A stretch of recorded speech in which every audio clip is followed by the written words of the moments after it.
जय बुआ बाबा, जय बुआ कौड़ी।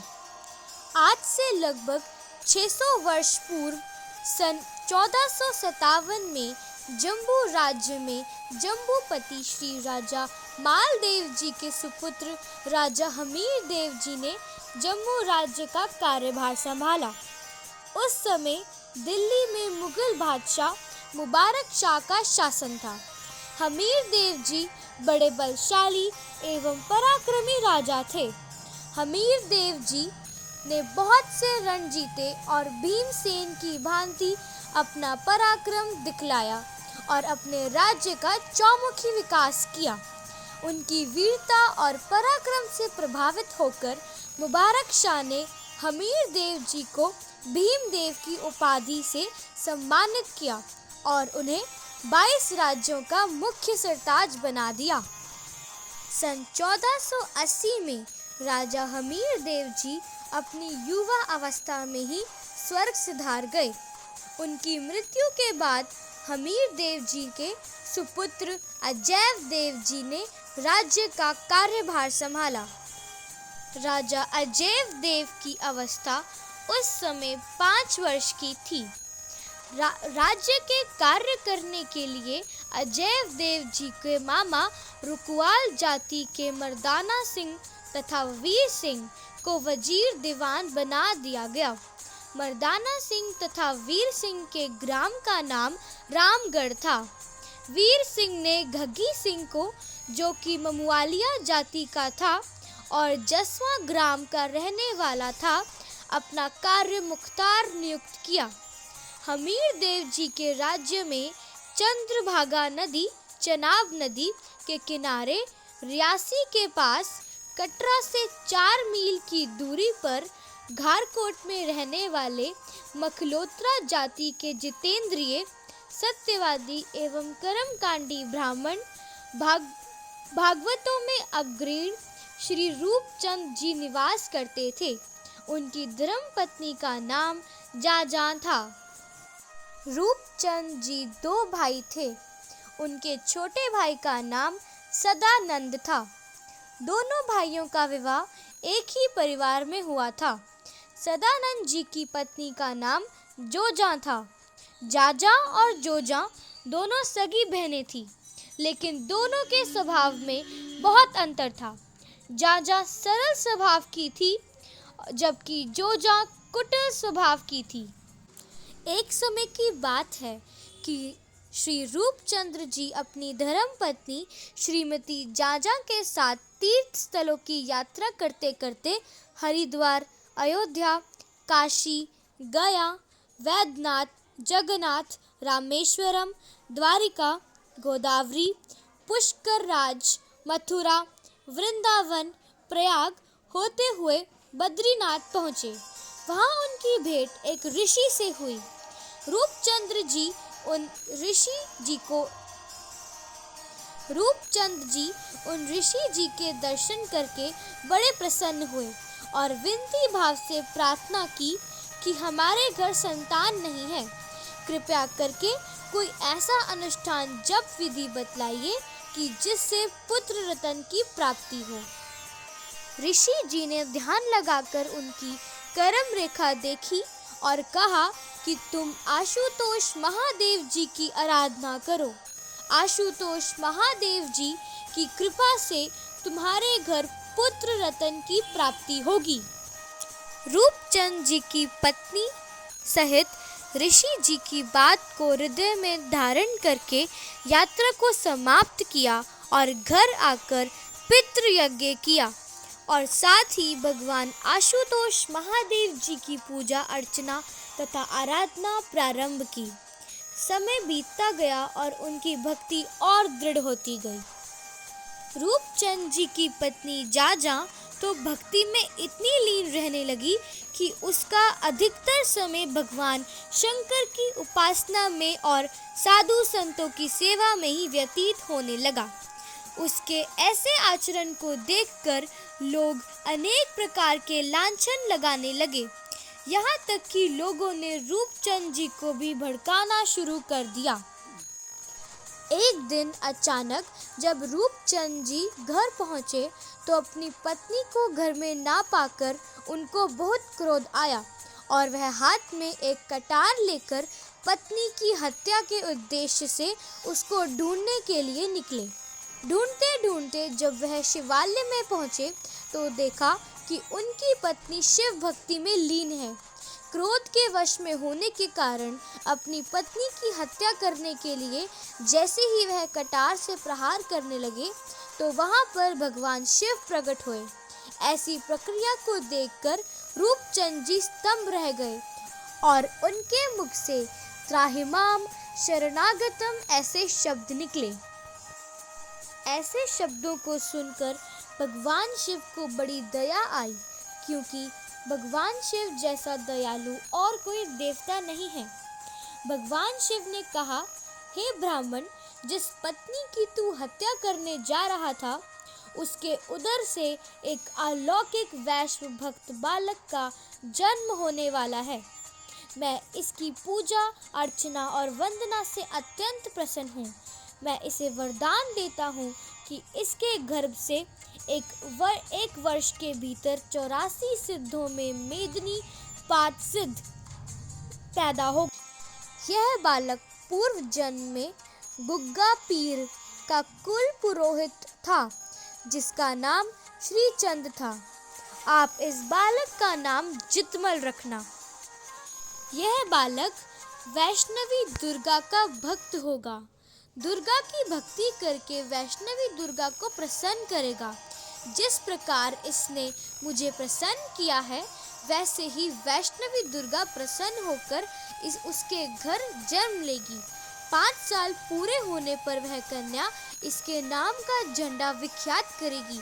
जो कोई इनसे स्थान में जाकर नृत्य, कीर्तन, यज्ञ, भंडारा, पूजन व दर्शन करेंगे, भगवती उनको मनचाहा वरदान देकर संतुष्ट करेगी। जितमल के पास गुग्गा पीर भी चौपड़ खेलने के लिए गुप्त रूप में आया करेंगे।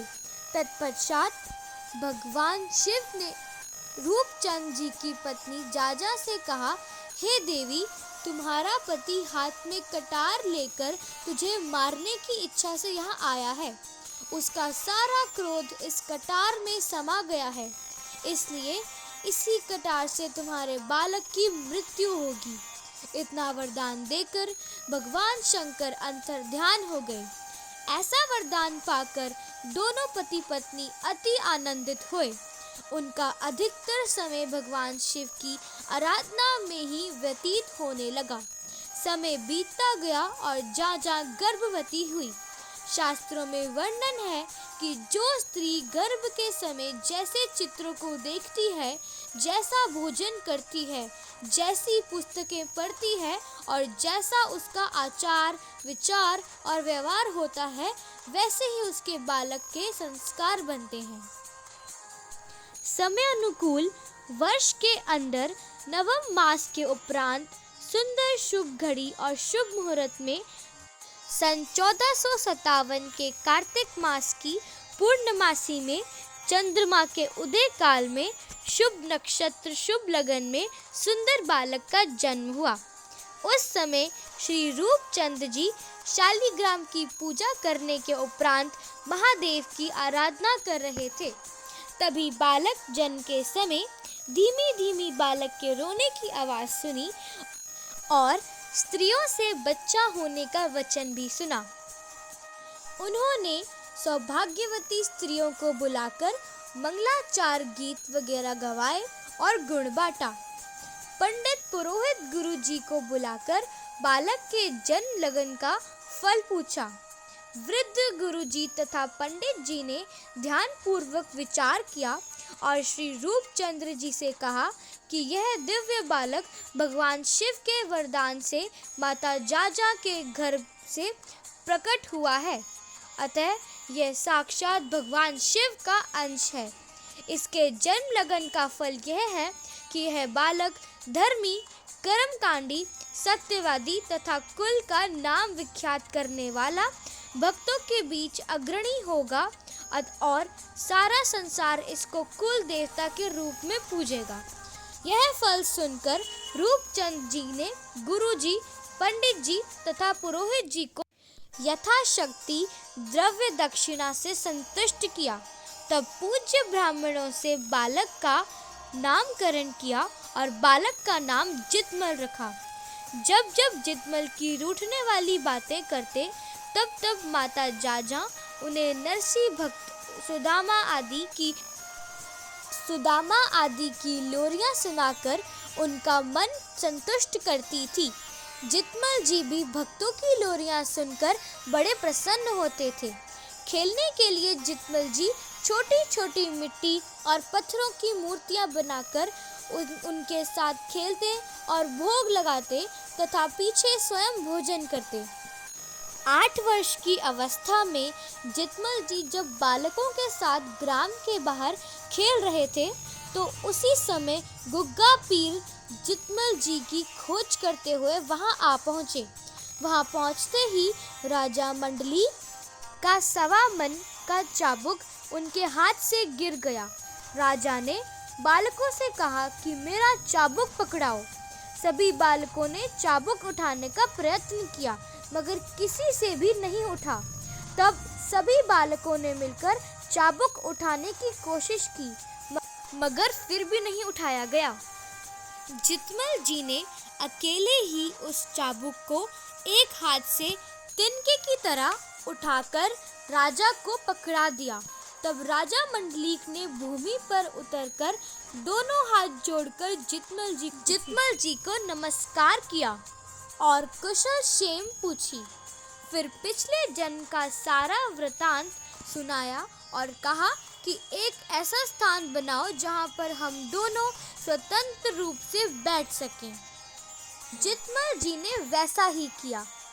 वह वहां पर गुग्गा पीर की चौकी करते रहे। उस दिन से लेकर राजा मंडलीक हर रोज वहां आते रहे और रात को चौपड़ खेलते रहे।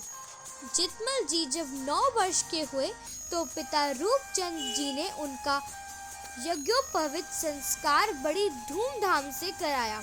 फिर वह गुरु जी के पास विद्या पढ़ने लगे। 16 साल की अवस्था तक विद्या पढ़ी। फिर पिताजी ने जितमल का विवाह कर दिया। जितमल जी की पत्नी का नाम इचरा देवी था। इचरा देवी सुंदर तथा सुशील थी और सास ससुर तथा पति की सेवा में अपना सारा समय बिताती थी। कुछ समय के उपरांत जितमल जी के माता पिता का स्वर्गवास हो गया। तदुपरांत जितमल जी ने गुरु जी से प्रार्थना की कि मुझे किस देवता का पूजन पाठन करना चाहिए। गुरु जी ने बताया कि विष्णु देव तथा वैष्णो देवी की पूजा करो। तब जितमल जी ने शालिग्राम जी की पूजा तथा वैष्णो देवी की आराधना आरंभ कर दी। जितमल जी के ग्राम से 7 कोस की दूरी पर एक पहाड़ की कंदरा के बीच वैष्णो देवी का स्थान है। जितमल जी प्रतिदिन प्रातः उठकर वैष्णो देवी के दरबार में जाकर चरण गंगा में स्नान करते और संध्या तर्पण किया करते थे तथा दुर्गा सप्तशती का पाठ करते थे। स्तुति, कीर्तन तथा दंडवत प्रणाम करके और चरणोदक जल पीकर तथा शालिग्राम जी का पूजन करने के लिए जल लेकर घर आते थे। घर आकर शालिग्राम जी की पूजा करके जीवन निर्वाह के लिए खेती बाड़ी का काम करते थे। इसी तरह निष्काम भक्ति करते करते कई साल बीत गए। एक दिन जितमल जी जब वैष्णो देवी की गुफा से भक्ति करके बाहर निकले तो एक बड़ा अलौकिक दृश्य दिखाई दिया। गुफा के बाहर द्वार पर 9 कन्याएं गुड़िया और गेंद के साथ खेल रही थी। उन 9 कन्याओं में से एक कन्या ऐसी थी जिसे देखकर जितमल जी को ऐसा प्रतीत हुआ कि जैसे ब्रह्मा जी ने अद्भुत सुंदरता उस कन्या को प्रदान कर दी हो। उस कन्या ने तो जैसे जितमल जी का अनंत करण की हो लिया हो। उनके मन में ऐसा विचार आया कि यदि मेरे घर भी ऐसी ही कन्या का जन्म हो तो मैं प्रतिदिन ऐसी ही सुंदर रूप का एवं ऐसी ही सुंदर खेलों का आनंद ले सकूं।